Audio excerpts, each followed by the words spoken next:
Hi, welcome to Parrot and Wolf. Today we're going to look at important phrasal verbs in English using the verb get. Phrasal verbs are different to normal verbs because they include an extra word that changes the meaning of the normal verb. This extra word is usually called a preposition. Phrasal verbs are used a lot by native speakers. They often have very different meanings to the normal verb, and sometimes they can have 2 or even 3 meanings. Don't worry though, they're simple to use and understand. So the phrasal verbs for today are get on with, get off, get out of, get over, get rid of, get away with. Let's look at get on first. I get on with my brother really well.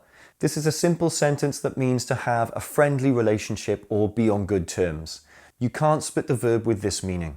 Other examples are Jane and her sister don't get on, they fight all the time, and we all got on well when we were at school. Get on has a second meaning. I got on the bus to go to work. This is a simple sentence that means to enter a vehicle, and it's used for public transport. You can't split the verb with this meaning. Other examples are John realised he'd lost his phone when he got on the plane, and I'll be getting on the train at 6 p.m. Note that for private vehicles like cars and taxis, the verb changes to get in and is used in exactly the same way. This is a very important difference. Get on has a third meaning. Let's get on it. This is a simple sentence that means to start an activity. It's colloquial and can also refer to drinking alcohol, but it's being used more formally now too, mostly with the pronoun it. You can't split the verb with this meaning. Other examples are, you need to get on it, the report won't write itself, and we got on it early last night, so I've got a hangover now. So there's 3 meanings for get on: friendly relationship, to board, and to start. Now let's look at a very similar verb, get on with. How are you getting on with a new job? This is a simple question that means to progress, and it's often used in question form to check someone's progress with a task or activity. You can't split the verb with this meaning. Other examples are, I need to get on with making dinner, and the children don't let me get on with any housework. So, one meaning for get on with, to progress. Now let's look at get off. I get off my shift at 8 p.m. tonight. This is a simple sentence that means to finish work. It's mostly used in the United States rather than the UK. You can't split the verb with this meaning.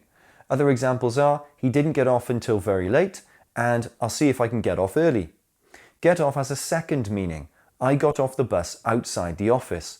This is a simple sentence in past tense that means to leave a vehicle. It's used for public transport. You can't split the verb with this meaning. Other examples are, after he realised he'd lost his phone, he got off the plane, and I'll be getting off the train at 9 p.m. Note that for private vehicles like cars and taxis, the verb changes to get out, but is used in exactly the same way. This is a very important difference. I get on and off the bus, I get in and out of the car. So there's 2 meanings for get off: finish work and leave a vehicle. Now what about get out? Get out of the house. This is a simple command that means to leave. It describes a quick and immediate exit. You can't split the verb with this meaning. Other examples are, John got out of there when he heard the gunshot, and get out. Get out has a second meaning. Get your books out and find page 35. This is a simple sentence that means to produce from or to handle. It's usually used when you have to remove an item from a container, like a book from a bag. You can split the verb with this meaning. Other examples are, she got out her pen and signed the contract right there. And get your money out, we need to pay for the drinks. So there's 2 meanings for get out: to leave and to produce from. Don't forget though, we also saw get out earlier for leaving cars and taxis, so really that's 3 in total. Okay, now let's look at a very similar verb, get out of. I said I was ill and got out of work. This is a simple sentence in past tense that means to be excused from. It's used when you should do something, but you have an excuse, so you're allowed to not do it. You can't split the verb with this meaning. Other examples are, she gets out of washing the dishes by crying, and how am I going to get out of singing at the wedding? So, one meaning for get out of, to be excused from. Now let's look at get rid of. I got rid of all my old clothes by giving them to charity. This is a simple sentence in past tense that means to dispose of or to discard. It's often used for rubbish and things you don't need. You can't split the verb with this meaning. Other examples are, if you don't need it, get rid of it, and I wish I hadn't got rid of all my old university photos. There's another phrasal verb, throw away, which has exactly the same meaning as get rid of and is used in the same way. So, only one meaning for get rid of, to dispose of. Lastly, let's look at get away with. The man got away with not paying for the drinks. This is a simple sentence in past tense that means to not be caught.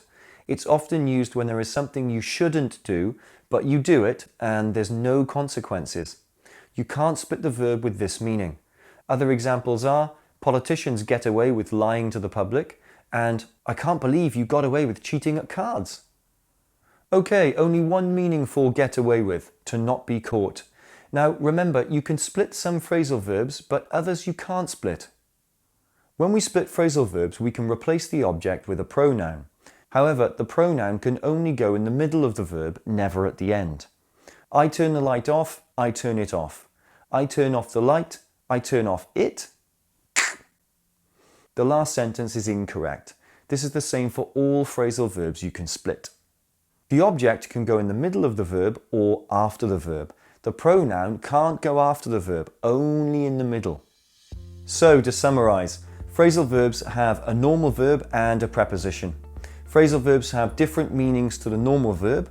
Phrasal verbs can have more than one meaning, and you can split some phrasal verbs. To find out more about learning English for Cambridge and IELTS exams, business and work, or general conversation, visit ParrotandWolf.com.